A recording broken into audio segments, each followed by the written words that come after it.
And I think that's a good morning to all of you in Canada, if I'm not mistaken. Welcome and nice to be back. Today's shir will be, can everyone hear me? Are we good? Yeah? Okay. Today's shir will continue talking about Medinat Israel and the different questions that come up from a religious perspective, when religion and state meet and clash, when Torah and state questions clash. And today, I would like to focus more on the tension which exists today, maybe more than ever, between religion and state.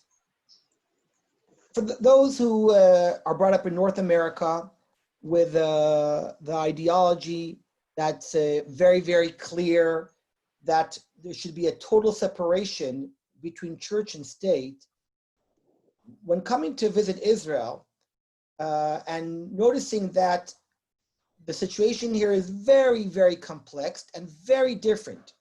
I would even argue that you can't really say that we are the opposite of North America.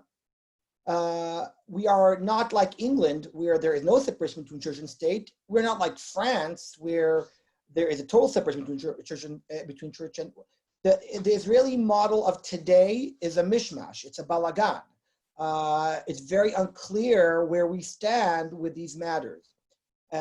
Part of the problem is, of course, that we don't have a constitution. If perhaps we would have a constitution, then maybe these things would be settled, and we could agree what our policy would be. But the truth is, that's probably why we don't have a constitution. It's because we cannot come to agreement on these very sensitive topics. The tension between religion and state creates questions in many areas.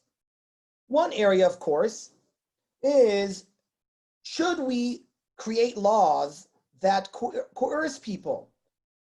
Should we force people to keep religious laws? Now, most people that come from a Western modern society would be very upset to hear that there is even a suggestion to force people to keep mitzvot. However, here in Israel, we are not forcing people to blow shofar or to put on tefillin, but we are forcing people that wish to get married to do it based on Jewish law. If a couple wants to get married or divorced in Israel, the only alternative they have to be recognized as a married couple, if they wish to get married in Israel, is to go through the Jewish court system. There has been a lot of criticism about this, not only from the irreligious communities, but also the religious communities, arguing that this creates a lot of anger and does not create a lot of love towards Judaism. Other areas, by the way, there are other laws like this. I'll just mention a few of them. There is a law of chametz in the country, which means that over Pesach, by law, you're not allowed to sell chametz in public areas. Here is a very interesting separation between the public domain and the private domain, which is a very important factor in the whole tension between religion and state, because those who push for more religious laws argue that we're talking more about the public domain rather than the private domain. Other examples would be traveling on Shabbat, transportation on Shabbat. I'm not sure if you were aware, but the past few months, right before the Corona crisis, there was an increased movement within Israel to encourage transportation on Shabbat in cities that don't have buses on Shabbat. So these questions are all about the tension between religion and state. Other areas where these questions come up is, of course, the chief rabbinate. The chief rabbin of Israel serves as an office to provide religious services, but yet many times they will get involved in matters that some argue is not their area. Voicing opinions, making certain psaks that people say are interfering too much in government policy or in people's private lives. What is the place of a rabbinate in a Western democracy. And of course, there are many, many other areas that religion and state touch upon. And I'm not going to now go into all those questions, and I'm not even going to deal with the specifics. Today, I would rather give a more basic introduction to understand the philosophies that may lead different people to have different ideas of what is the right model between religion and state in the modern state of Israel. Meaning, I don't think that the correct way to look at this is to discuss each and every case and argue whether or not we should have more transportation or less transportation.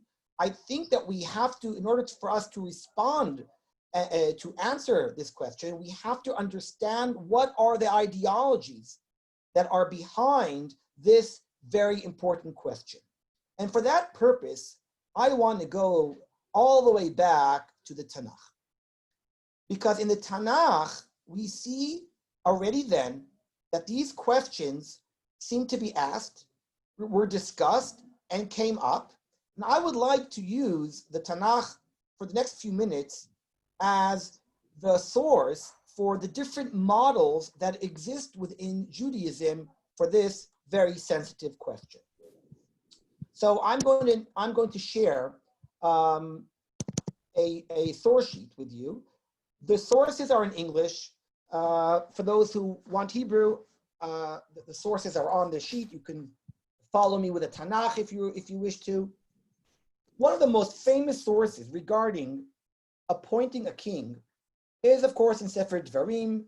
The Torah commands us, Som tasim alecha melech. You can follow in source number 1 that the Torah says quite explicitly that you are allowed, maybe even required. I'm not going to go into that argument right now, but the Torah for sure recognizes the legitimacy of a king, or of, for that matter, any government, and it might even be a mitzvah to appoint a king. One of the most famous questions that these psukim, one of the most famous questions that seem to oppose these psukim appear in Sefer Shmuel.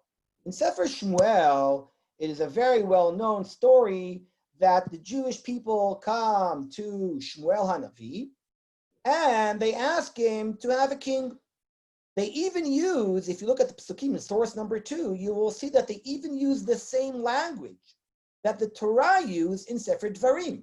The Torah said, when you shall come and ask to appoint a king like all the nations of the world, then you're allowed to appoint a king. In Sefer Shmuel, when the people approach Shmuel and ask him for a king, they actually use the same exact phrase. They ask for a king to judge us. They want a king to be just like any other nation has a king. We also want a king. It would seem that what the Jewish people are doing here is exactly according to what the Torah is telling us to do. And yet, Shmuel is furious, and HaKadosh Baruch Hu voices his displeasure for this request as well. And HaKadosh Baruch Hu tells Shmuel, and the Lord said to Shmuel, they have not rejected you, but they have rejected me. HaKadosh Baruch Hu, who commanded us in Sefer Dvarim to appoint a king, when the people actually come and ask for a king, he tells them that this is a negative thing. This is a terrible thing. You have rejected me. This contradiction between Sefer Dvarim and Sefer Shmuel is already discussed in the Gemara as well as the Midrash, and several answers have been offered to try to overcome this contradiction. I'll just share with you some of these answers in source number 3. As you can see in source number 3, the Gemara asks the question. You can read it to yourselves. And then the Gemara offers one answer because it was too early for them to ask. Meaning, it's a technical matter. Really, Bnei Am Yisrael, it's okay for them to have a king. Having a king is a positive thing. However, it was a bit too early. I personally find this answer quite difficult because the language of HaKadosh Baruch Hu saying that they are rejecting him is a very strong language. In the second answer that I have here in front of us, Rabbi Norai explains that their intentions were bad. Meaning, it is correct that it's a mitzvah to have a king. It may not be a mitzvah so much as a very normal request from a people to have government, not a mitzvah as we would look at tefillin or mezuzah, but rather as a mitzvah like we would look more as marriage and divorce, which are also mitzvot, not necessarily always something that people always do, but it's a way of life. There are commandments and rules of how we can lead our life. And Rabbi Norai says it's okay to ask for a king, but the question is, what are your intentions? Because Baruch Hu wants us to have a king, but yet if we asked for a king because we want it for bad reasons, for negative reasons, then the request is not a good one. These are attempts of the Gemara to somehow live peacefully between these two sources. However, I would like to suggest that we are not necessarily talking about two sources that have to live together in peace. Rather, each of these psukim are highlighting different angles of the idea of government. Meaning, the Torah and the Tanakh, for this matter, is trying to teach us that appointing a king, and for that matter, any government, is problematic. It's not a black and white question, either yes or no.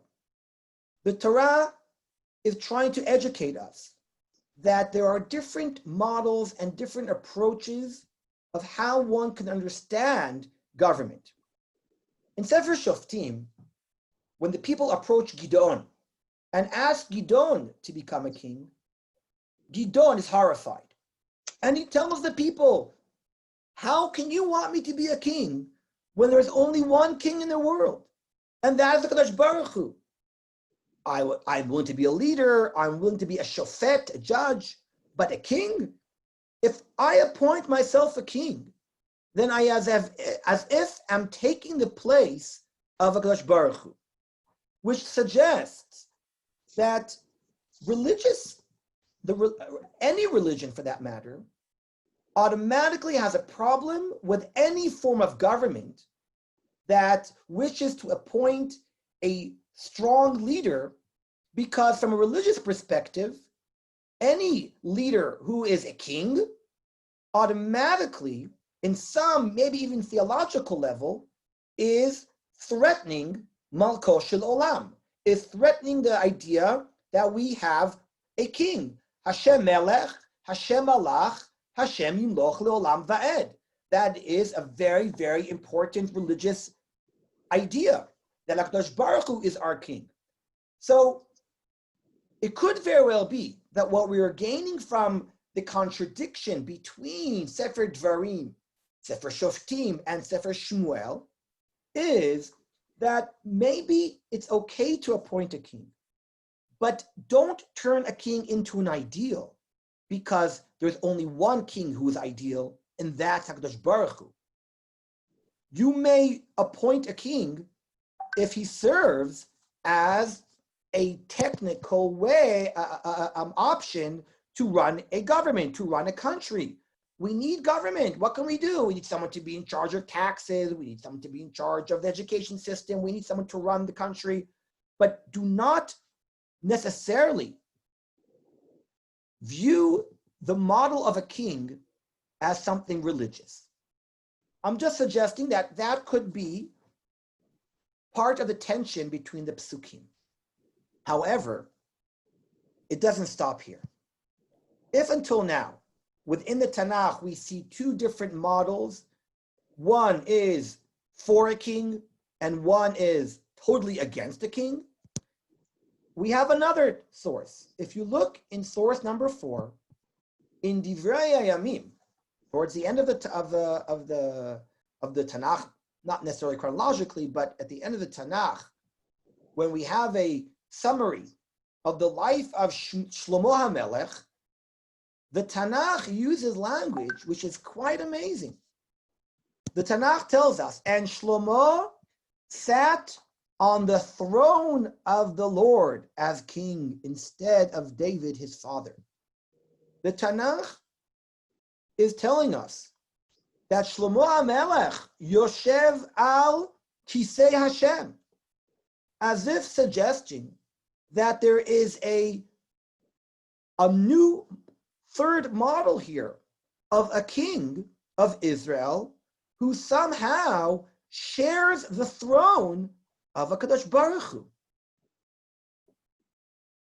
My suggestion at this point is that we have within the Tanakh a third model that recognizes not only the function of a king, of a monarchy, of a government as a irreligious function, as a government which needs to help the people have a country, but rather gives it religious meaning, recognizes that the throne of the king of David is somehow a reflection of the throne of HaKadosh Baruch Hu. So as I said before, there's always the possibility when we have contradictions to try to answer and to understand why each one was talking about a different scenario, but really they all come together as one. Or, and that's what I'm suggesting, that each of these sources is highlighting the tension that exists in any form of government from a religious perspective. The Tanakh, being a religious book, is telling us that there are different ways of looking at the model of kingship. One is telling us it's a very bad thing, it's a negative idea because it's threatening HaKadosh Baruch Hu. The other model, recognizing that a king is needed, but offering us to not attach any religious meaning to it. And thirdly, a model which recognizes that the Melech Yisrael can reflect Malko Shel Olam. Three models. But it doesn't stop here. It continues, this machloket, I think, continues in the Rishonim period. And more important to me, I truly believe that it continues in our generation. And as a result of these different models, I think by the end of reading these sources, we will be able to understand a bit better what are the different ideologies that exist today within the religious world about the question when religion and state come together.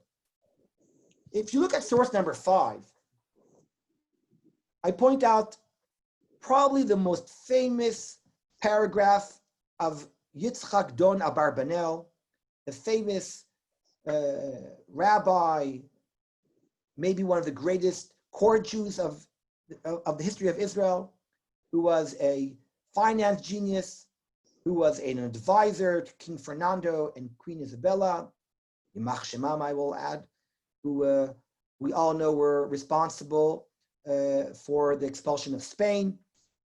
And the Abarbanel, who, by the way, was an advisor not only to the kings of Spain, but also the kings of Portugal, and then later on, the king of Nepal. He was a person who really knew about what goes on in the courts, the king courts of Europe. He was a person who felt very comfortable around kings and queens within the 15th and into the 16th century.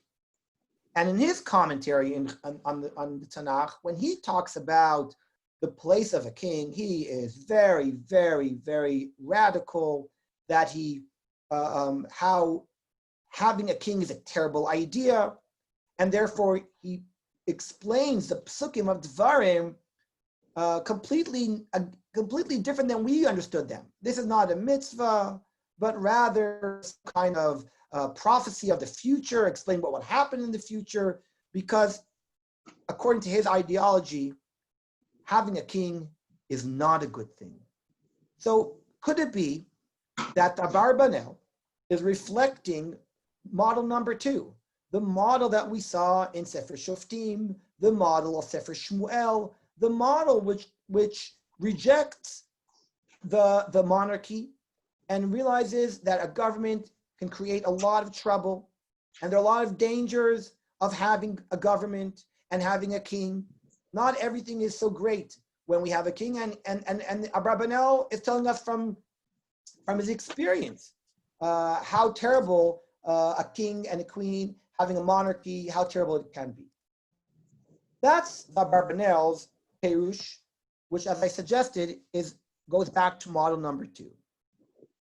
However, the Rambam, and this is fascinating, that the Rambam wrote a whole entire book called Hichot Melachim, Laws of Kings. In it, he discusses the laws of wars and of government. And the Rambam, in source number 6, talks about the Melech of the future, who will be, he calls him Melech HaMashiach. It is quite fascinating that when the Rambam talks about a Melech, he does recognize that there are some times when the king of Israel can be a king from another tribe and not from the tribe of David. And people wrote about this, how the Rambam understood that there's an ideal king and there's a reality of a king. Most times, we need a government, we need a king, and this king is not necessarily a religious figure, and he will run the country because we need to run the country. However, the Rambam does talk quite radically and quite passionately about the model that we find in Divrei Hayamim, the model where specifically the king who comes from the house of David will sit on the throne, Kivyachol, of Hashem. And this Melech HaMashiach, his job is not just to govern, it's not just to pass laws and to go to wars, but his purpose is also to govern religious law. His purpose is to teach Torah and to make sure that the Jewish people keep the Torah. This model is a model which brings together religion and state in the most simplistic way of arguing that the purpose of the king of Israel is to create a Torah state. Now, it's true that the Rambam does not necessarily tell us that this is the only option and that we have to force people. I'm not talking about that, but the Rambam does recognize, as I said before, other options if times cannot create times that we're living in cannot create this ideal model, then obviously we will live in I'm sorry if someone could just someone's microphone is open. If someone can stop that. I'm sorry. Thank you. So the Rambam recognizes that this won't always happen, but does describe a model which fits very nicely with the psukim in the Divrei Hayamim that recognizes that the king of Israel, or more from the house of David, the king of Israel, the house of David reflects the Melech Olam, the king of the world, HaKadosh Baruch Hu. And thirdly, there is another opinion in the Rishonim. Although I have to apologize that as I give this year, I find it very hard to read all the chats. I'm happy to read them afterwards and to respond even privately to them. I'm just sorry that I can't respond as I speak. I'm looking at the Daf Mekorot and at the speaker and at the microphone, so at the same time. There is a third source in the Rishonim, which I believe serves as a third model, much more close to the psukim in Dvarim, which we explained before, recognize the need of government, but not necessarily from a religious place. And that is the Ran. I didn't bring it to you on the sheet.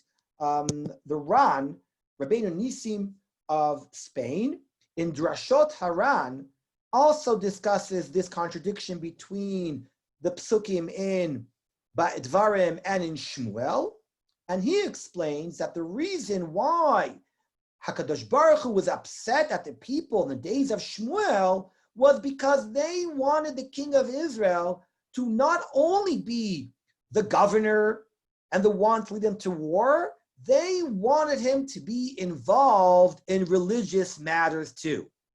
Meaning it could very well be that what the Ran is hinting, I may be reading a little bit too much into the Ran, but that's why I'm a little bit hesitating, but I think one can read that the Ran is actually arguing for a separation of church and state.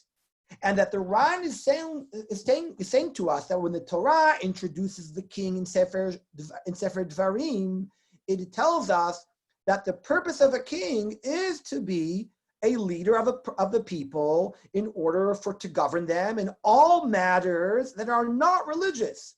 We need a government to lead us in war. We need in peace. We need a government to make sure their taxes paid, that their roads are paved, that there's an educational system, someone takes out the garbage.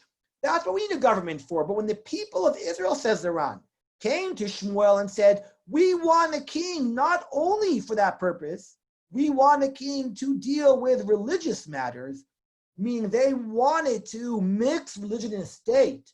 That's when HaKadosh Baruch Hu was angry at them, because that's where the Navi comes in. The Navi is in charge of the religious matters. He is a representative of HaKadosh Baruch Hu, and not the king, and not the monarchy, and not the government. I'll just add to that, by the way, that we might have another Rishon who voices such an opinion, and that might be the Ramban. The Ramban, Nachmanides, in his commentary on Chumash, gives a very hard lashing to the Chashmonei family. The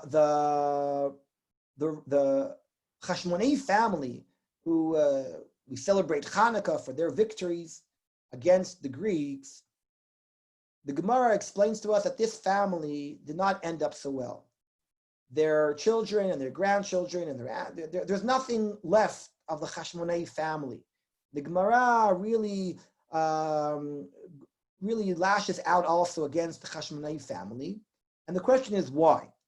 Why? What they do that upset Chazal so much? And the Ramban explains that what they upset Chazal was that the Kohanim from Shevet Levi, the Matityahu family who were part of Shevet Levi, the Leviim, the Kohanim, they became the kings of Israel.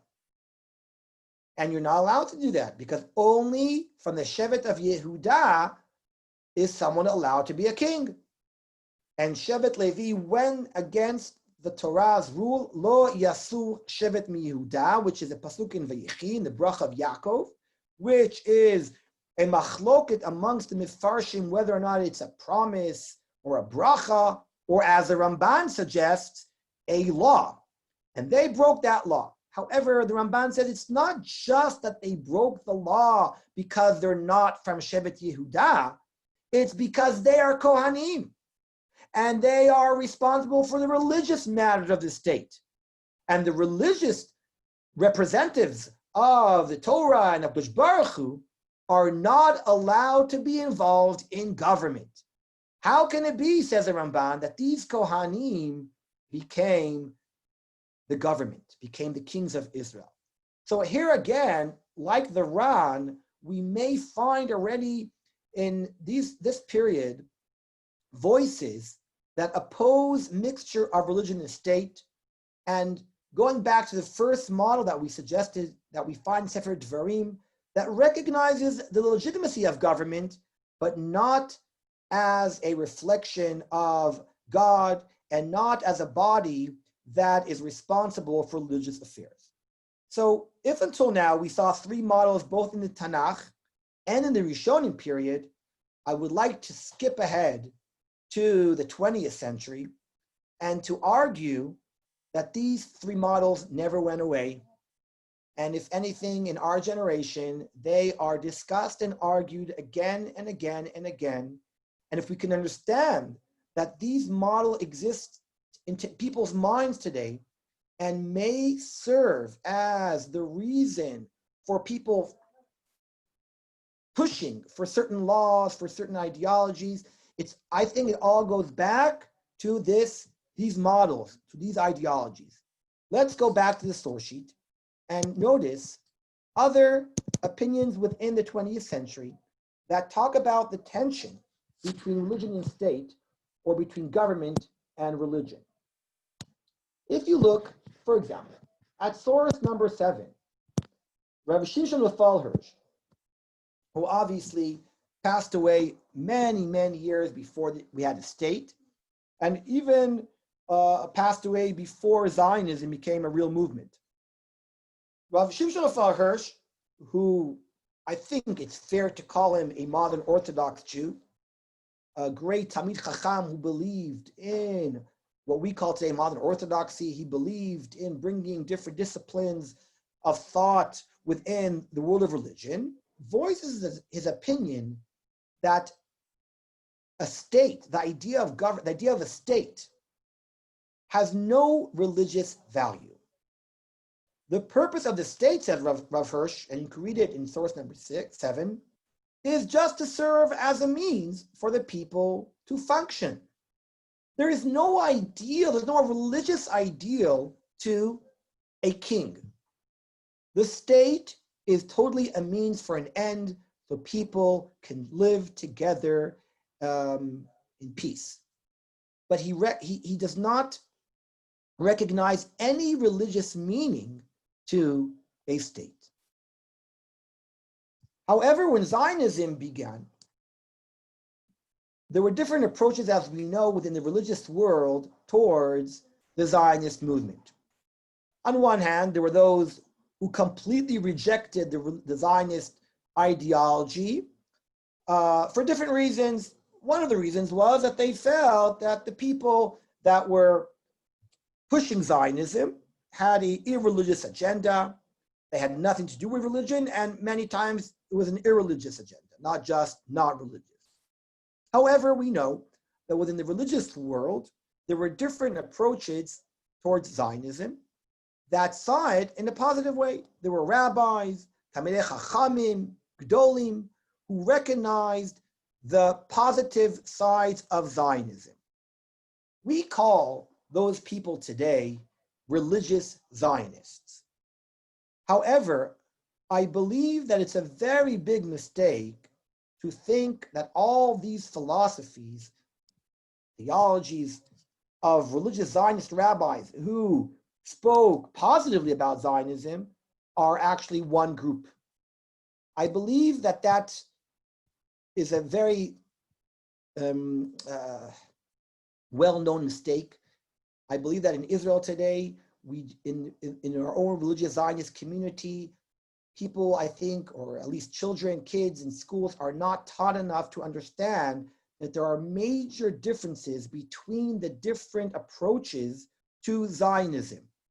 And if you are still with me with the different models, I want to argue that within religious Zionism, we find the different models of what we spoke about before, meaning what is the place of government in religion?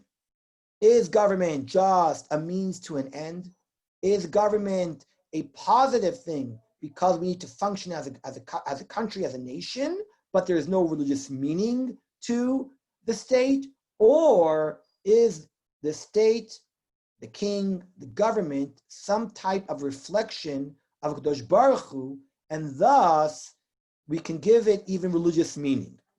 And I want to focus right now on two of the greatest, probably religious Zionist rabbis of the 20th century, and that, of course, is Rav Soloveitchik and Rav Kook. And much has been written about their approach to Zionism, and to understand that although they were both religious Zionists, although they saw the positive side of Israel, and don't forget, by the way, that Rav Kook died in 1935, which was, of course, many years before the state of Israel.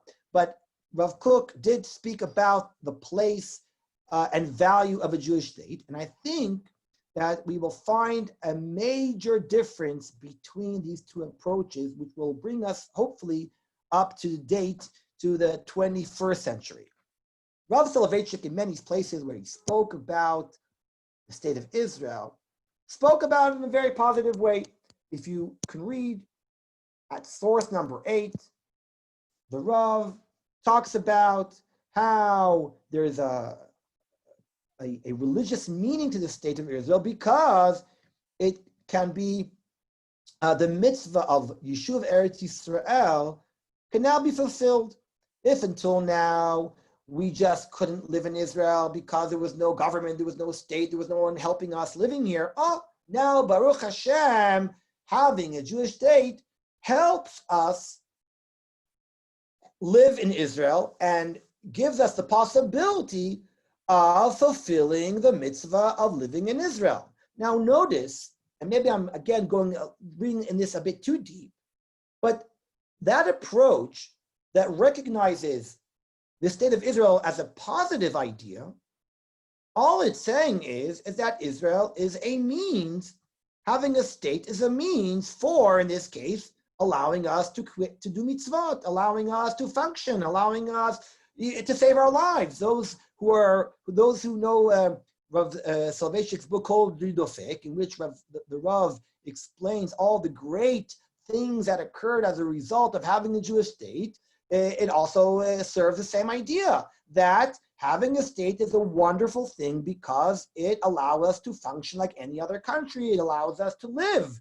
It allows us to have the parnassah, and people can live peacefully, and it's a wonderful thing. We recognize the greatness of Eretz Yisrael and Medinat Yisrael because of what it allows us to do.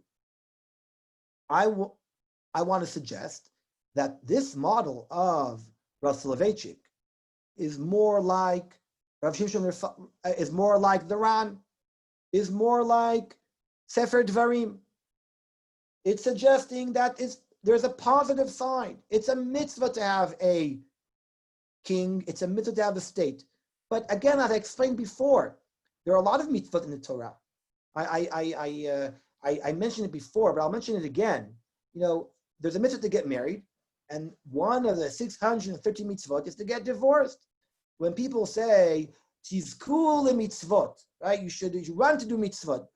Obviously, we don't mean everyone should go and do the mitzvah of gerushin, of getting divorced. Getting divorced is a mitzvah, is a rule that the Torah tells us. If you have to get divorced, this is how you do it. The Torah tells us many, many rules and laws that are not necessarily always something so positive, but they are rules that help us live our lives the way we have to live our lives. There are mitzvot about shomer chinam, shomer sachar. There are also mitzvot. No one's going to suggest right now that we should all run and do shomer chinam and be shomer sachar. Rather, these are rules, these are laws, these are mitzvot of the Torah, which teach us how we should function based upon the Torah's laws. So it could very well be, and again, I am a bit concerned that I'm reading in this a bit too much. However, I still think the idea is correct, that there is such a model that exists that sees the positive side of a government, of a Jewish government, but not as a religious one.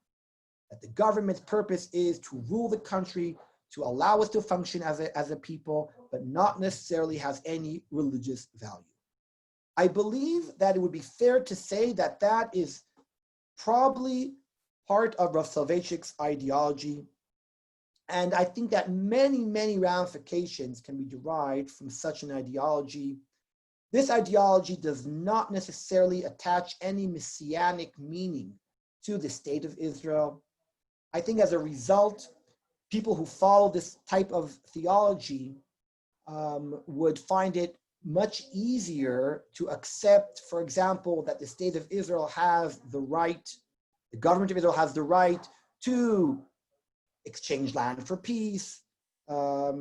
Without going into politics right now, and I'm totally not talking about politics, I'm not suggesting any political opinion right now.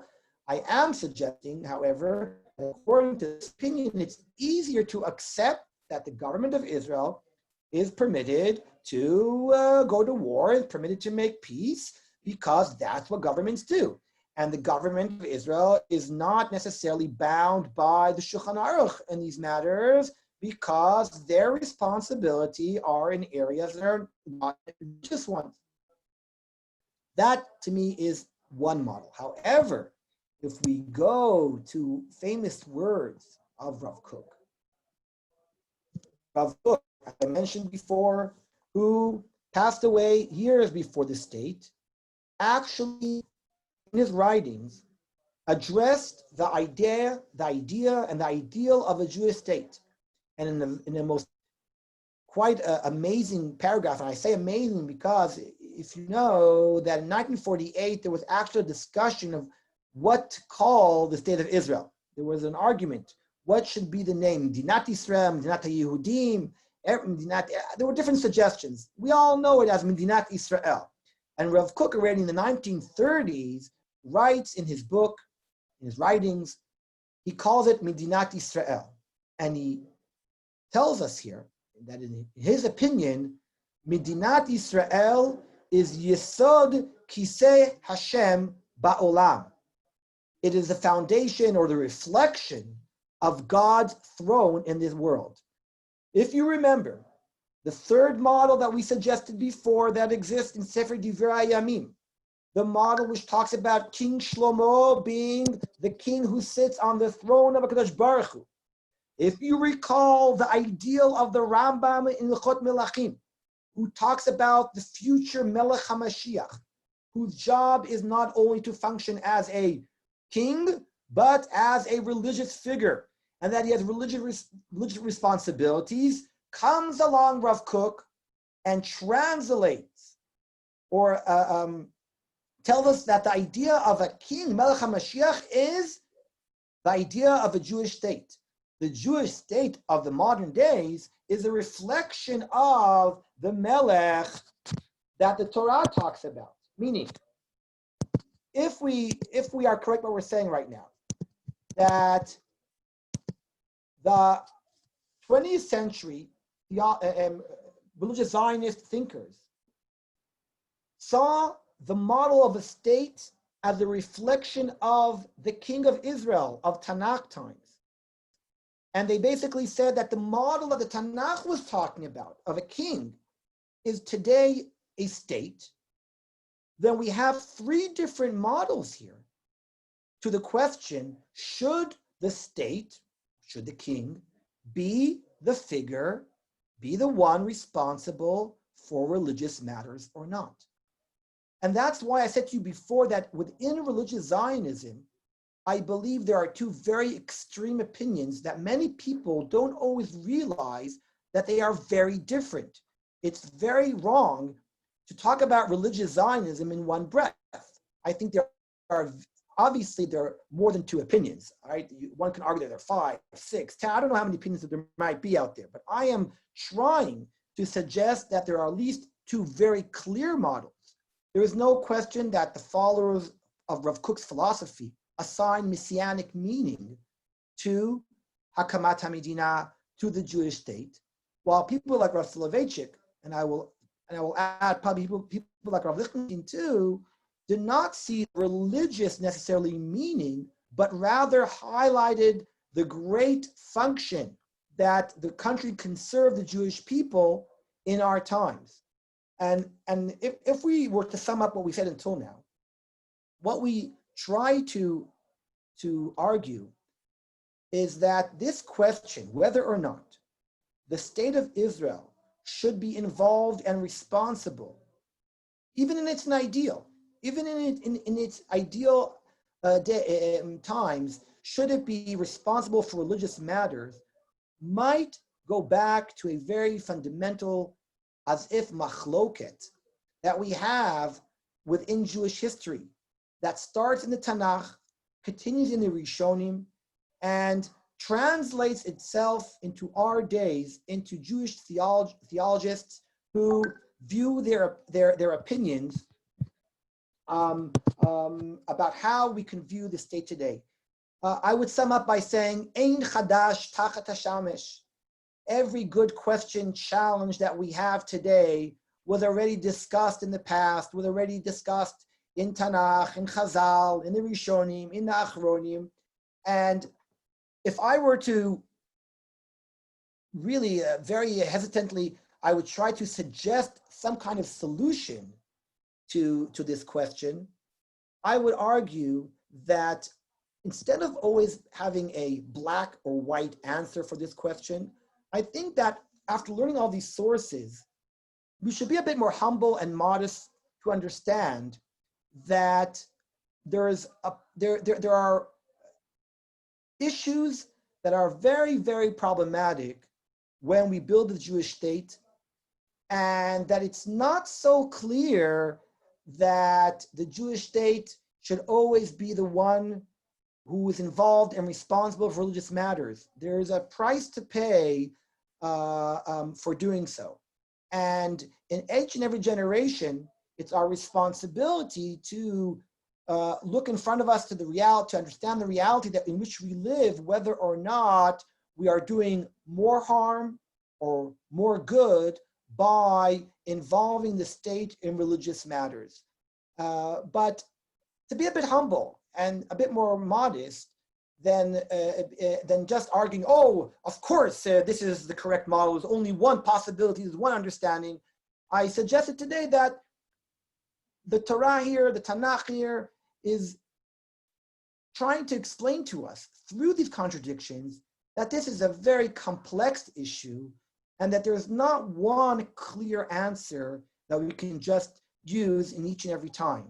And that it could very well be that these different models should be used in different times based upon the circumstances that we live in. So that was today's shir. I didn't really talk too much about the specifics of Kfiyah Datit and about the rules of Chametz and Girushim, but I tried to give a broader understanding of the theology and the philosophies behind this very delicate question of should the state of Israel be involved in religious affairs. At this point, I'm happy if people have specific questions. Rabbi Kelman, are you there with us? I'm happy to respond to questions that people have to what I said. Vakasha, or people have their views that they would like to share with others. Please feel free.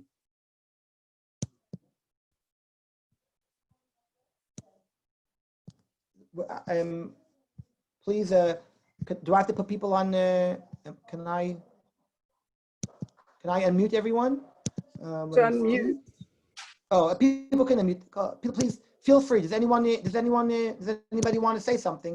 Vakasha, questions? Can I make a comment and a question? Please, please. Okay, so having lived in Israel for quite a while, and being Dati Le'umi, so being, between two sides, I found a lot of the secular Jews that their hatred towards Judaism is because of the way the Haredim coerce the rest of the government. And I think what bothered me the most, and I didn't see it in the 80s when Mizrahi at the time was really more in charge, when it was more a Dati Le'umi rabbinate, but now that it's completely Haredi rabbinate, my worry is that they're pushing more and more Jews away from Judaism.